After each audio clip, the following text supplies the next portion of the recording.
En ce jour où nous célébrons l'élévation, c'est-à-dire l'ostension des reliques retrouvées de Sidoine, l'aveugle né, Jésus, lumière du monde, vient éclairer nos cœurs, nos visages, de la douce clarté de son amour.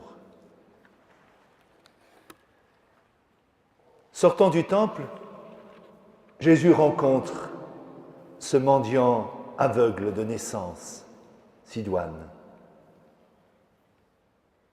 Ce mendiant qui est figure d'une humanité dont les yeux se sont clos à la lumière divine et qui mendie la vérité. Toute pauvreté rencontrée par Jésus sur la route de Jérusalem a vocation à être investie et prise en charge par lui, par sa parole de salut. Toute détresse lui indique une œuvre à accomplir. Elle devient le lieu de sa révélation. Dès l'instant où Jésus voit l'aveugle, tous deux ont partie liée. Ensemble, ils vont faire jaillir une page d'évangile. La cécité dont l'homme est la victime n'est pas pour Jésus une occasion de polémique ou de débat théologique, mais un appel pressant adressé à sa compassion, une possibilité de manifester, comme le dit l'Évangile, l'action de Dieu. Dans un bref échange de paroles, voici cet homme, non seulement guéri, mais recréé. Jésus couvre ses yeux de la boue faite avec sa salive, tout comme le premier homme avait été façonné avec de la glaise. La guérison opérée par Jésus est le prolongement de l'œuvre créatrice. La foi ne se définit-elle pas comme une recréation du regard? Désormais, la vie nouvelle de Sidoine se résume ainsi. Il marchait dans les ténèbres. Maintenant, sa vie est illuminée.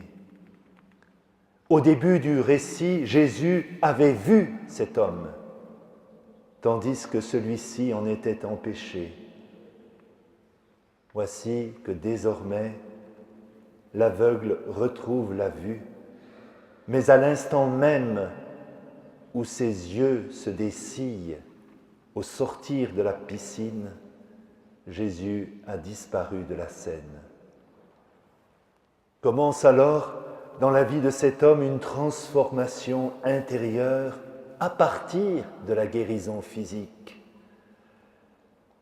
Le miracle n'occupe que 2 versets sur les 41 que comporte l'épisode que nous venons d'entendre. Jésus n'est plus là, mais il occupe le centre de la séquence. Le nouveau clairvoyant ne pouvant recevoir en plénitude le fruit de sa vision qu'au prix de sa fidélité au bout de la vérité possédée dans l'instant. « Je ne sais qu'une chose, dit-il, j'étais aveugle et maintenant je vois. » Il repart avec le nom de Jésus jusque-là inconnu. Il ne sait rien de plus sur Jésus que le geste de miséricorde qu'il a accompli en sa faveur. Et la découverte de l'identité de Jésus se fera peu à peu, par étapes. Et à chaque étape de son interrogatoire, Sidoine marque un progrès dans sa reconnaissance. Au début, il ne connaît pas Jésus et l'appelle seulement l'homme qu'on appelle Jésus. Puis, Jésus devient progressivement pour lui un prophète. Puis, l'aveugle guéri proclame que c'est quelqu'un qui vient de Dieu, un envoyé, jusqu'à ce qu'enfin il reconnaisse la qualité messianique de celui qui l'a guéri. « Crois-tu au Fils de l'homme » interroge Jésus. « Je crois, Seigneur. » La foi l'amène alors à se prosterner devant Jésus. Sa foi toute neuve le conduit à l'adoration de Jésus. Dans cet épisode, Jésus se trouve présent au début et à la fin. Il est absent du procès qui est intenté à l'aveugle-né. On pourrait dire en quelque sorte que cet aveugle-né a mystérieusement pris sa place. Devenant peu à peu le disciple de Jésus, il expose sa foi encore incertaine au questionnement de ses contradicteurs. Pourtant, c'est par cette foi exposée et balbutiante qu'on le désigne en l'injuriant comme chrétien. C'est toi, disent ses accusateurs, c'est toi qui es son disciple. Les yeux à peine ouverts, il est réduit à la solitude et au rejet. Il a souffert pour le nom de Jésus sans vraiment le connaître. C'est pour lui qu'il a vécu cette pénible aventure sans jamais le renier, comme une anticipation de la passion que connaîtra le Christ. Et Jésus emporte avec lui dans sa montée vers Jérusalem la foi naissante et persécutée de cet homme. Mais c'est au creuset de cette épreuve que Silouane a pénétré plus avant dans le mystère de Jésus, jusqu'à ce qu'il se révèle à lui comme le Fils de l'homme. Frères et sœurs, nous sommes appelés à voir Dieu, comme le disait Thérèse d'Avila, à le voir face à face, au festin des noces éternelles. Et cette guérison de Silouane nous offre un magnifique itinéraire d'initiation chrétienne. La foi n'est pas aveugle, elle commence par les yeux, lorsqu'ils s'entr'ouvrent à la lumière. Ne t'ai-je pas dit que si tu as la foi, tu verras la gloire de Dieu, dira Jésus à Marthe, la sœur de Lazare. Il vit et il crut, lit-on encore dans l'Évangile à propos du disciple bien-aimé qui découvre le premier le tombeau vide. Au contraire, plus le monde s'éloigne de Dieu, plus il perd la vue. C'est un jugement que je suis venu apporter au monde, pour que ceux qui ne voyaient pas voient, et que ceux qui voyaient deviennent aveugles. Avons-nous entendu dans l'Évangile? Et l'aveugle-né témoigne de ce retournement singulier. Une lumière qui aveugle ceux qui la refusent, une lumière qui guérit ceux qui consentent à l'accueillir.